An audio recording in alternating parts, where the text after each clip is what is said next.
Welcome to Hoovie's Garage, and as it says on the back of my Lamborghini Countach, the dumbest automotive channel in all of YouTube. And yes, this is my 1989 Lamborghini Countach 25th Anniversary Edition, which I bought on the same day as my 1997 Lamborghini Diablo VT Roadster. And I'm still pinching myself. I still can't believe I happened to find the two cheapest Lamborghinis, Diablo and Countach, in the USA, just a few miles from my house, down a dirt road being sold by an eccentric doctor. But here they are. I wrote a check, and I guess my kids weren't college material anyway because it all went into Lamborghinis. But I'm still not sure if I'm going to be able to afford to keep these cars long term, but I sure am going to try. It's obvious why I'm going to try. This is the legendary poster car, this Countach, the car we are going to focus on today. But despite it being the car of everybody's dreams, it's actually an awful, awful car when it comes to doing car things. Despite the very long production run spanning 3 decades from the mid-70s until 1990,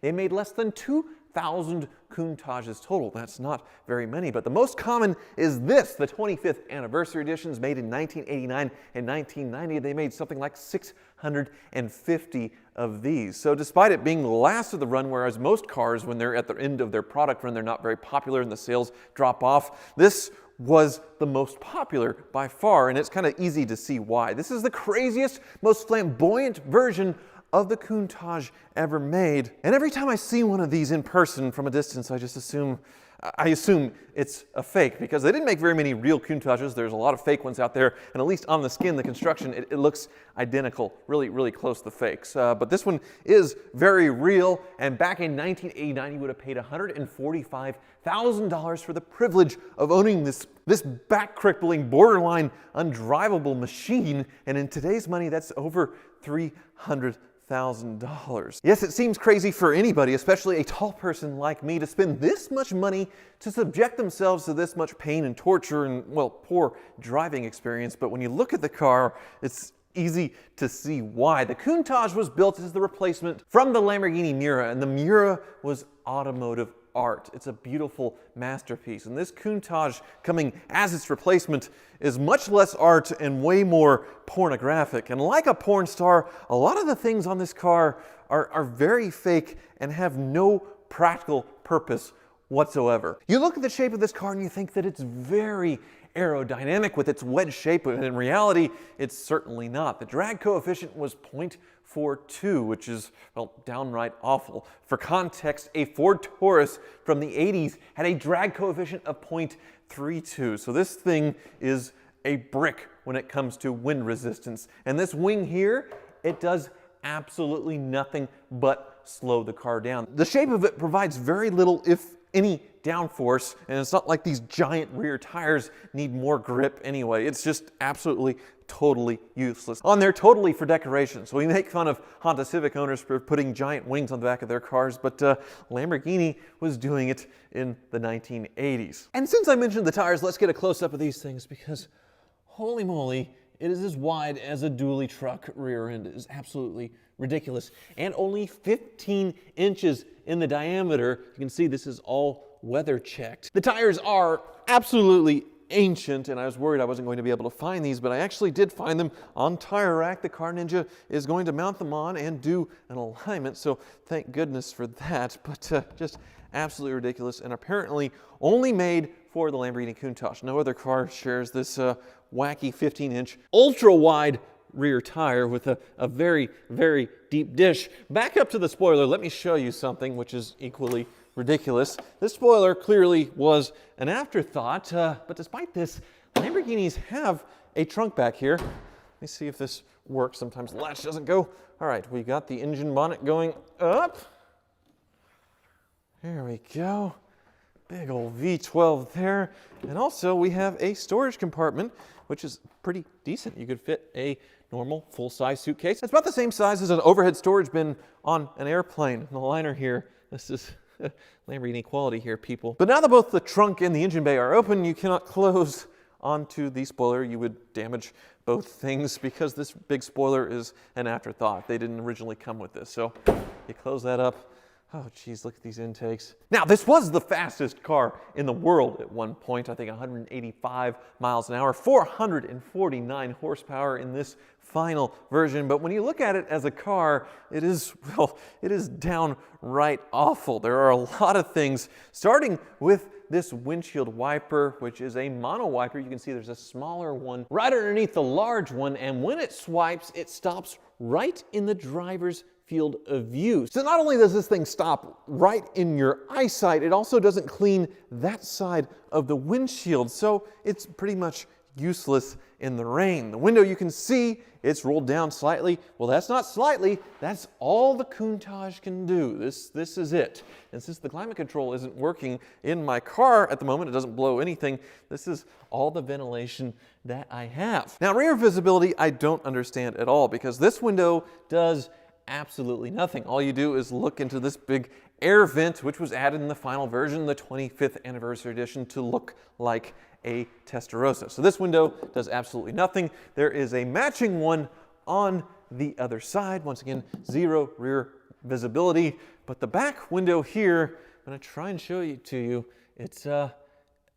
It's mere inches. So when they added horsepower to the Countach with a different carburetor setup and eventually fuel injection, they had nowhere to go but up, and they took away all the rear visibility from the rear glass. Not that there was any to begin with. So looking out this window is absolutely pointless. And then they add a third brake light as a final insult, so you really cannot see anything. It is absolutely ridiculous, which is why people who drive these Countaches often will sit outside of them to look up over the car to back out of the stall, which is what I'll do when we leave here. First, though, I got to shoehorn myself into this car, which is a feat unto itself. The scissor doors are just absolutely amazing, of course, but inside here is, well, where things get kind of really difficult. So I have to put my leg under the steering wheel, which does not adjust, and I'm in.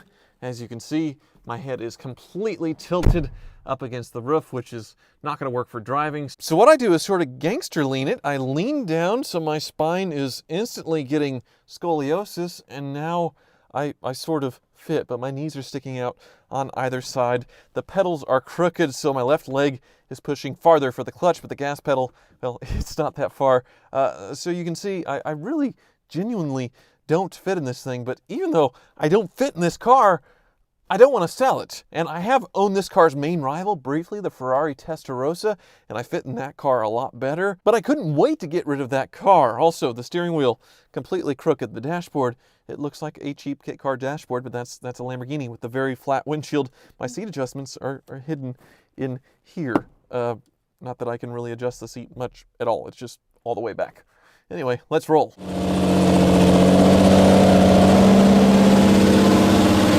All right, here we go. All the snow has melted, mercifully. So there's conflicting opinions on the Countach. And if you take two of my heroes, for example, they're very different in those opinions. James A. drove one of these in Top Gear, and he described it as "Don't meet your heroes." It was also a poster car when he was a kid on his wall. And then when he had the opportunity to drive one, it was very disappointing, probably because he's sort of tall like me. But he said the driving experience wasn't that good either. Now, if you look at the other side of the coin, Jay Leno has owned a Countach in 1986 for over 20 years, and he called it his daily driver for a while, and he put 70,000 miles on the car and thinks they're wonderful to drive and reliable, which is really hard to believe because maybe he had a butler that he paid to get out behind the car, make sure he wasn't about to kill somebody backing out. I don't know, because you cannot see a thing. That doesn't matter if you're going straight. Oh yeah. I have to be careful with these ancient tires. I can't wait to get them swapped out. But despite that, this car drives so well. I cannot believe how nicely this car drives, considering it's only been driven 150 miles in 7 years. 7 years, and the tires are probably 20 years old, maybe older. So maybe Leno's opinion on reliability does have some merit. And another friend of mine who owns a Countach, doesn't live too far away from me, actually owns 2 Countaches. I asked him what I need to do with this car since it's been sitting for so long to get it up to snuff, and he just said, drive it. They're reliable. They're great driving cars, which I guess that's what I'm doing. So clearly I look ridiculous in this thing. My legs are wrapped around the steering wheel. My head is hitting the ceiling. And when I owned the Testarossa briefly, it wasn't the case. I had plenty of room on the inside. But now that I've had both, even though the Testarossa was very brief ownership, I actually had to give it back because of a title issue. But I didn't fight very hard because it was kind of like what James May was saying, never meet your heroes. Because it wasn't that fast. It felt really fragile. The gearbox needed to warm up and it was still very clunky, and that's just how Testarossas are. Plus the service, it was just scary. I knew it needed to come out for a belt service. The engine needed to come out for a coolant thermostat change. It's absolutely ridiculous, and it definitely didn't drive like this. The Countach is way faster, way faster, and a lot more engaging to drive. Just terrified of these tires, and it's starting to spit a little bit of rain, but it's fun.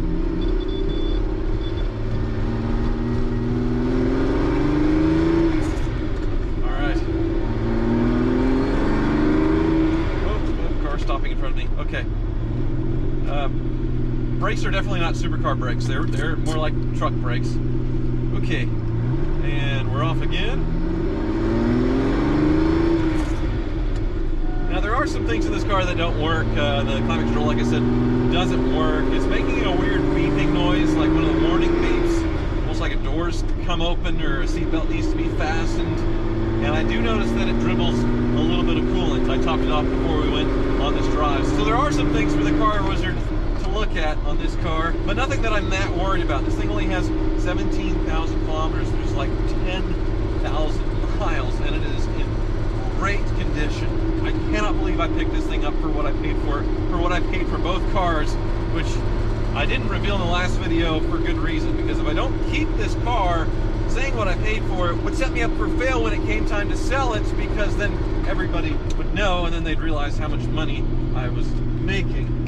But I suppose if this video gets over 1 million views and 1 million likes, then I'll reveal how much I paid for both cars, and then I could probably afford to keep them. Probably.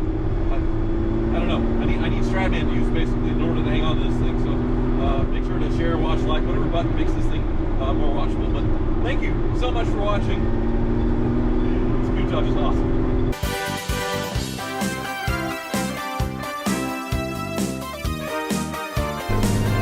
Oh no, my headlights! I wanted to flash them for the camera, but their left one stuck blinking. It's stuck.